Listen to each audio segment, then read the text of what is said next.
Jama'a masu sauraron mu assalamu alaikum, barkanmu da wannan lokaci, barkanmu da saduwa da ku a cikin wannan shiri namu na bakon nasara. Shirin bakon nasara shiri ne da kan tattauna tare da baki da suka yi fice a harkokinsu na yau da kullum da kuma na rayuwa. Yau a cikin shirin insha Allah za mu tattauna ne tare da fitacce kuma sanannen mawaƙi nan mai yabon manzo, wato Umar Abdulzeez Baba, wanda aka fi sani da Fadar Bege. Malam Umar Abdulzeez, muna ma barka da zuwa cikin wannan shirin. Na'am, to assalamu alaikum ya ahbabul Mustafa Rasulullahi sallallahu alaihi wasallama na garin lafiya da ke wayanta, maza da mata masoya annabi da muƙaddamai da shehunan mu na ɗariƙa da kuma sarakunan mu na wannan gari. Ina muku sallama irin ta addinin musulunci. Assalamu alaikum wa rahmatullahi ta'ala wa barakatuh.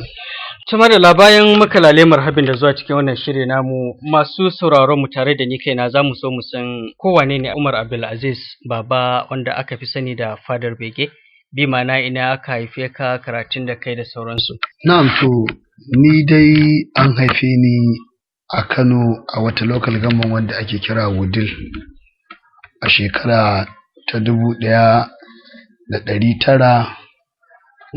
1977. Na kuma yi firamare da sakandare duka a nan, sannan na ji haya islamic nan ma na samu certificate gurin, sannan kuma dai da 'yan ƙananuwan abubuwan da ba a rasa ba. Sannan kuma a haka a nan aka yi karatun allo na Muhammadiyya, sannan kuma aka shiga lamari na bayan Allah da kuma yaban annabi Muhammad sallallahu alaihi wasallam. To a ɓangaren iyalai fa? Ya ɓangaren iyalai mata na biyu, wadda na yi ta farko Allah ya sa ba ma tare, sannan kuma yanzu ina da guda ɗaya. To Allah ubangiji ya ba mu zaman lafiya tare da su baki da. Bari mu tsunduma cikin shirin gadan-gadan. Malam Umar, ko me baka sha'awar shiga harkar yi wa annabi bege? To abin da ya bani sha'awa, wannan tambaya kamar yadda kai min ni ma zan iya maka, to amma dai tunda ni na fito a cikinta sosai, to ba sai ne maka ba. In ma ka min zan amsa.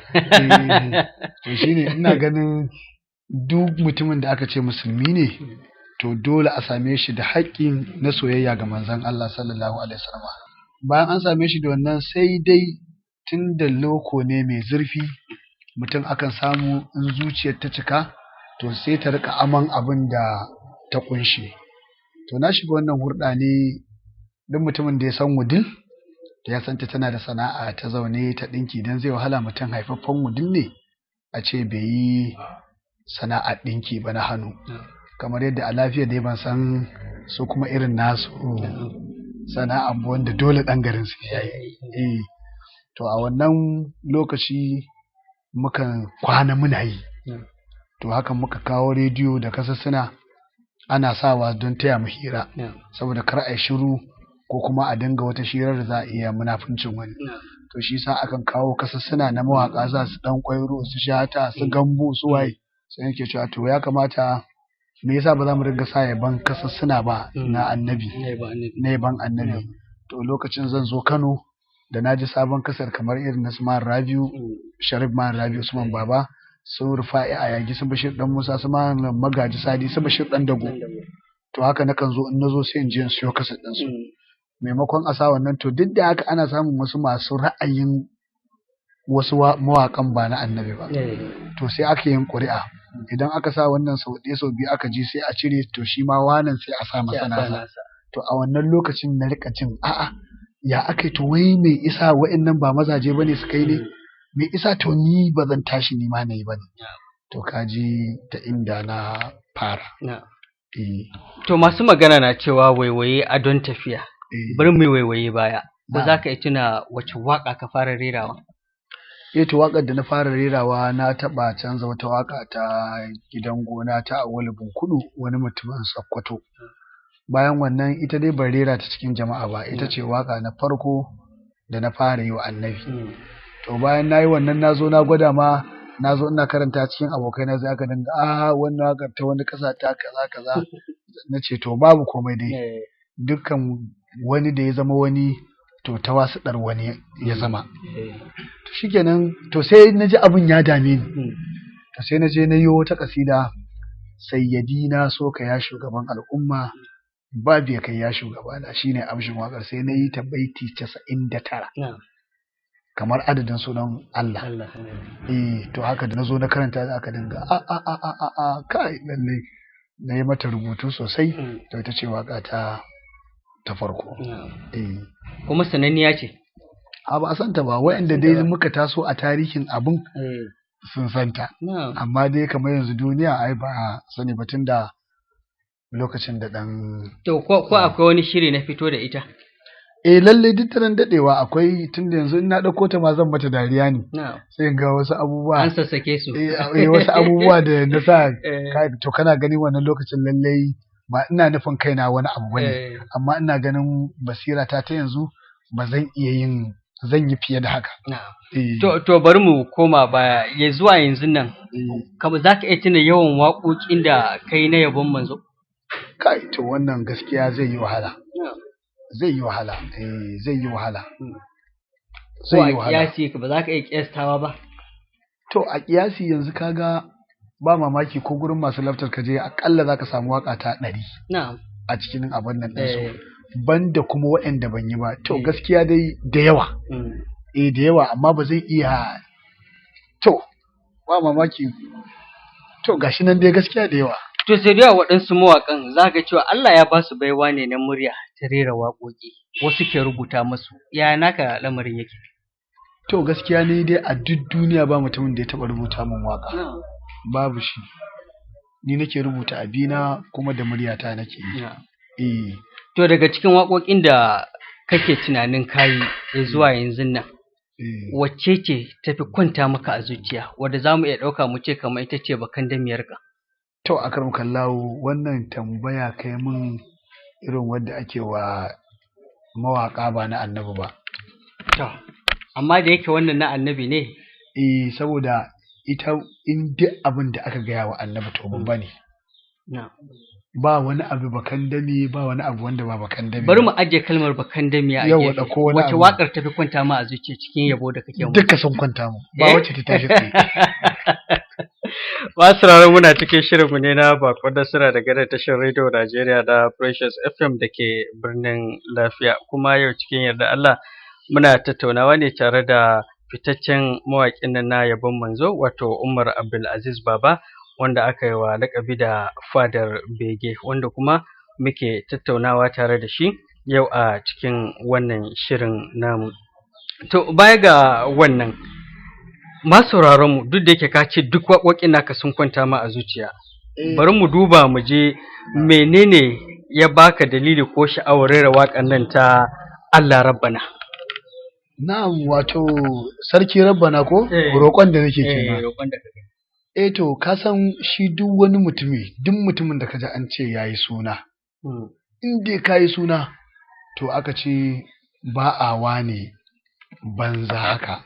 Ba a zama wane haka, in ba a sha dare ba za a sha rana. Duk wanda kaji an ce wane ne to ba banza ba. To wato wannan wakar nayi ta ne ai bata fi shekara 2 ba, ko shekara bata fi shekara 2 ba. Lokacin da nayi ta, wato lokacin da nayi wakar, na kwanta ne sai nake tuno irin abubuwan kawai da ifaru tun farkon da na fara wannan harkar zuwa wannan lokacin da nake kwance. Ina ta tunani an yi abu kaza, an yi min abu kaza, an yi min abu kaza. Sai nake tunani yau kuma gashi wai yau ni ne hotona ya isa ma mutum ya ci abinci da shi a rayuwarsa. A ce ya rika buga hotona yana sayarwa, ya ishe shi sana'a, ba ma ya buga kasar ɗina ba. Ya hotona in ya buga ya ishe shi ya ci abinci. Sai ce to shine nake tuno wannan lokacin da aka rika, saboda an sha gwagwarmaya. To shine dai sai na kuma abin kamar na waƙe rayuwa ne. To sau da yawa yawancin waƙoƙinka za ka ga cewa da kayi kashi na ɗaya ba za a sake jin ci gabanta ba, ko a ce fatu haka. Amma abin mamaki sai ga waƙar ka ta labbaika sai kai tun daga kashi ɗaya baka tsaya a 2 ko 3 ba ka zarce har zuwa 8 ko me baka sha'awan yin haka? To akram kallahu ka ce 8 amma ba a kai 8 Ba ba. kai 8 ba ko? Muna ta 6 ne Ta a 6 yanzu. yanzu ko? Wato ita labbaika tunda yanzu ka zagayo nan zan amsa maka waccan tambayar da kai a baya. Na kai ka inda baka son zaki. Wato ka yi min aikin jarida sosai kenan. Ita labbaika kasida ce wacce ko ina tafi a mota yawanci ita ce na fi kamawa a bakina. Kuma kasida ce wacce take girgiza duk masoyin manzon Allah sallallahu alaihi wasallama. Kuma kasida ce wacce la fahara ma'aiki sallallahu alaihi wasallama ya ce duk inda za ka yi ta yana wajen, ko a ina za ka yi ta yana wajen, ko kai kaɗai za ka yi, wannan haka ya tabbata. Kuma ba na yin ta a ko a ina ina jin zuwan manzan Allah, dan da zan shige ta zan ji zuwan manzan Allah gurin. Akwai alamu da nake ji a gurin, lalle manzan Allah yana wajen. To ita abin da yasa na yi ta haka, na yi alkawari ne zan yi wa manzan Allah hawa 12. Na yi ta farko akan ba a san annabi ba. Ta biyu kuma na yi ta akan halin yadda zuciyata take a cikin manzan Allah, yadda nake ji. Ta uku na yi ta akan jarumta da irin yaƙe-yaƙen da annabi ya yi. Ta hudu na yi ta akan tsabar haƙuri na manzan Allah. Ta biyar na yi ta akan kyauta ta annabi. Ta shida kuma yanzu na yi ta ne akan kyau. Duk wanda ya je sa labbaika, duk wannan abin da na faɗa zai ji su. Sannan ina so ta 7 za ta fito akan irin mulki na manzan Allah har zuwa kuma 12.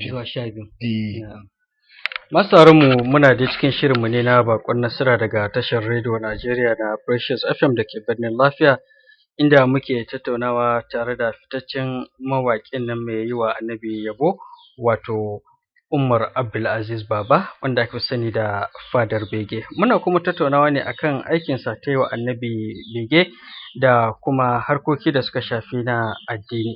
To bari mu koma nan Malam Umar, ko wane ne muƙaddaminka? Farko dai tambaya ta za ka yi me ɗariƙa ta?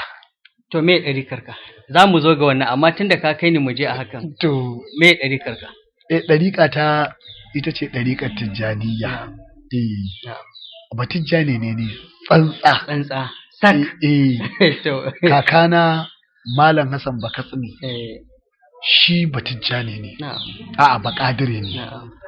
Ubana wanda ya kawo ni duniya ba ƙadire ne, amma ni kuma ba Tijjani ne. To ko me ya haifar da haka? Shi babana mun rabu da shi da gaggawa, don ina jin ina da shekara 4 muka rabu da shi. Saboda haka ban cika wayo ba. Amma yayuna sun gaya min cewa har ya mutu akwai bandirinsa a rataye a zaure na zikiri da yake yi. Kuma kullun Juma'a yakan tashi daga nan Wudil ya tafi nan gidan man nasu suka bar zikirin Juma'a. Shi ba ƙadire ne, amma saboda bambancin ban tashi da shi ba, ni da na taso a gwarab-gwarab ɗina Tijjaniya na shiga. Ni ba Tijjani ne tsantsa. To mu je ga tambaya ta. Na'am. Na muƙaddaminka. Muƙaddamina wanda ya bani ɗariƙa shine Halifa Muhammadu Sunusi radiyallahu ta'ala anhu. Halifa Shehu Ibrahim Sarkin Kano Alhaji Muhammadu Sunusi. Wanda a sarautar Kano daga shi sai Ado.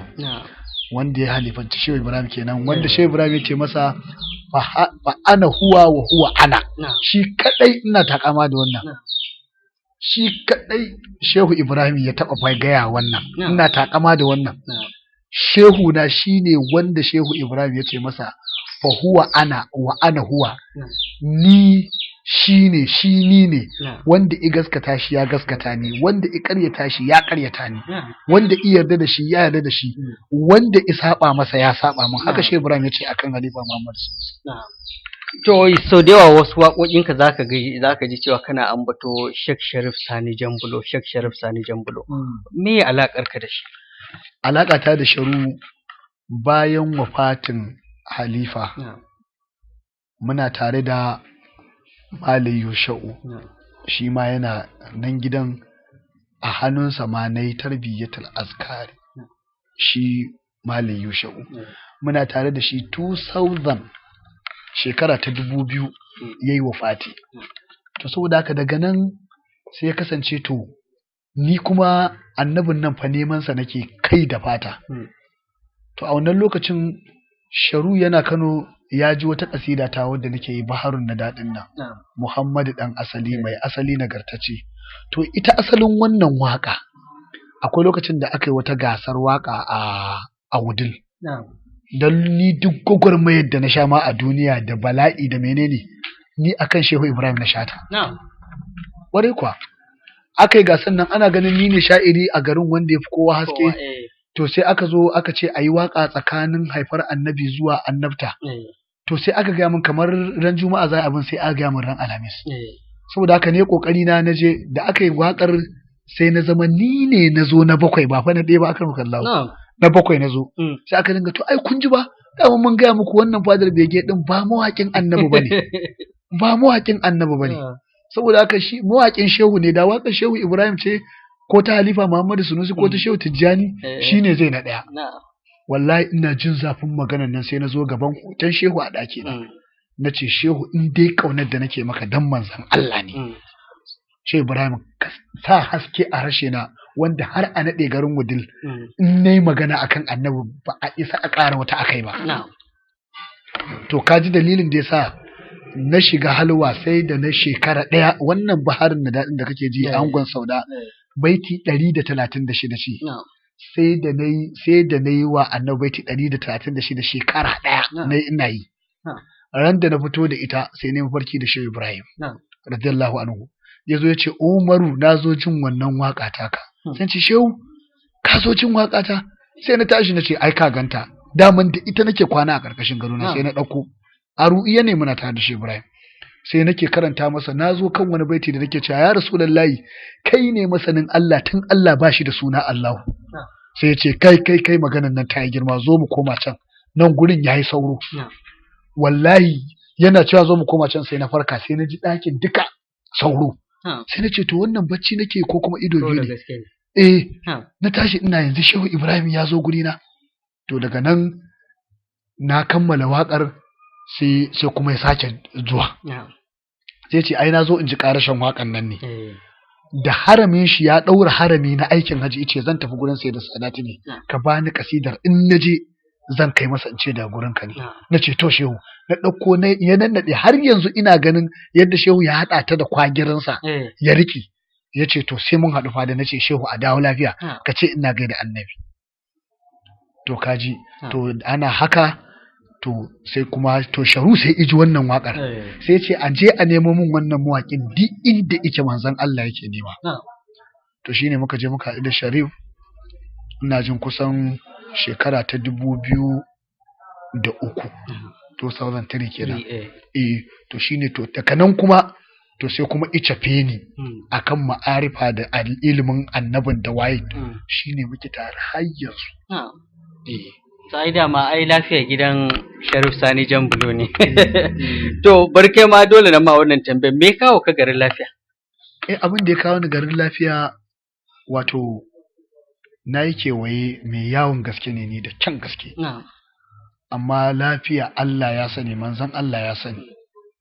Ba wani abu suka dan ni in ma zaka tambaya zaka ji an ce ni sha'iri ne wanda kwata-kwata ma ni abin duniya bai dame ni ba. Ba ka da abin da zaka burge ni. Ba ka da abin da zaka burge ni in ba annabi ba. To abin da ya burge ni da lafiya wallahi Allah ya sani bayan Kano babu mutanen da na gaskata soyayyarsu da annabi irin mutanen lafiya. Saboda su ne duk abin da ka faɗa na manzon Allah za su haɗe shi. Ni ban ga wani mutumi maƙiyin annabi a lafiya ba. To sau da yawa za ka ga cewa ana samun matasa masu tasowa da ke da sha'awar yin yabo da bege ga manzon Allah. Menene shawararka gare su? Shawara ta gare su duk wani mawaƙi na annabi. Kar yabon manzon Allah don burge wani mutum. Kar yabon manzon Allah don i nemi suna. Ma'ana neman ɗaukaka. Kar yabon manzon Allah don ya jingina dukkan wata bukatarsa a cikin abin. Ma'ana don abin hannun mutane. I tsaya tsantsa kawai yaba annabi. saboda haka duk abin da ake nema zai samu. Mutum dai in ya baka gobe zai ma gori, shi ko annabi bai taɓa bayarwa da gori. To ka nemi yarda annabi kawai ya karɓi abin da kake gaya masa. Masu mu muna cikin shirinmu ne na bakon nasira daga tashar rediyo Najeriya na Precious FM da ke birnin Lafiya, inda muke tattaunawa yau tare da bakon namu Umar Abdulzeez Baba, wanda aka fi sani da Fadar Bege, wanda kuma ga dukkan alamu lokacin da aka ɗiba muna ya fara ɗaga mana hannu. Amma ba za mu yi bankwana da kai ba Malam Umar Abdulzeez, sai mun saurari baituka daga bakinka na yabon manzo, don aka ce a san mutum a san cinikinsa. Yawa. To kafin in yi baituka, akwai tambaya da kai ka manta baka mun ba. Na'am. Da na so sai naga kamar zaka tambaye ni baka tambaye ni ba. A'a, shi Sharif Sani shi kuma dan wace ɗariƙan ne? Na'am. Ai baka tambaye ni wannan ba. To ban tambaye ka ba. To Sharif Sani kamar yadda wasu suke magana, ba a san ɗariƙarsa ba, Matijjani ne. Tsantsa. Kuma shehunsa shi ne Maulana Shehu Abul Fatai radiyallahu ta'ala anhu. A gurinsa yi komai, sannan kuma shehunsa na ilmul hadis, ma'ana ilimin shari'a, shi ne Shak Ibrahim Sali. Sannan ya yi karatu a gurin Shehu Atiku kuma na fiƙihu. To kaji. Amma duk ƙarin haske kenan. Ƙarin haske. To mu je gaba cika ba. Wace za a yi ma? Duk wadda za ka yi ɗaukowa. To, wace dai za a yi ma faɗi? To ɗauko mana Fadar Begen. To. ɗa ba shi mun dangi sannu rasul barka dai, jara gamar maza abudu je ka abin ka kai ne dai, ki gudu tare na kin makiya aikawa da sa'a dai, mai yaƙi akan taguwa sai Mahamudu sallallahu. Sama da Umar Abdulzeez Baba Fadar Bege kenan ɗauke da ɗaya daga cikin baitukansa daga waƙar nan ta Fadar Bege, wanda kuma ga duka alamu lokacin da aka ɗiban mana cikin shirin ya riga ya fara ɗaga mana hannu, don haka anan za mu dasa aya mai ban kwana. Kafin mai ban kwana za mu saurari ɗaya daga cikin waƙoƙin nasa kafin mu rufe wannan shirin. Ta madalla, masu mu anan za mu dasa aya mai ban kwana da ku, sai kuma sati mai zuwa idan Allah ya kai mu za a je mu ɗauke da wani sabon shirin da kuma wani sabon bege, wato sabon bako. Godiya ta musamman gare ka Umar Abdulzeez Baba Fadar Bege da ka samu lokaci ka bamu a cikin wannan shirin, da fatan nan gaba in mun gayyace ka za ka amsa wannan goron gaita ta mu. Kwarai kuwa za a amsa alfarmar shugaba. Na muku sallama mutanen lafiya, yaran ku da mazan ku da matan ku da shehunan mu da sarakunan mu. Allah ya ƙara mana ƙaunar manzon Allah. Allah ya bar mu cikin wannan alaƙa ta san manzon Allah sallallahu alaihi wasallama. Tuma da lama sauran mu sai Allah ya kai mu sati mai zuwa za a je mu ɗauke da wani sabon shirin. A madadin abokan aiki Muhammad Nasiru Aminu ta gina ke cewa sai wani jikon.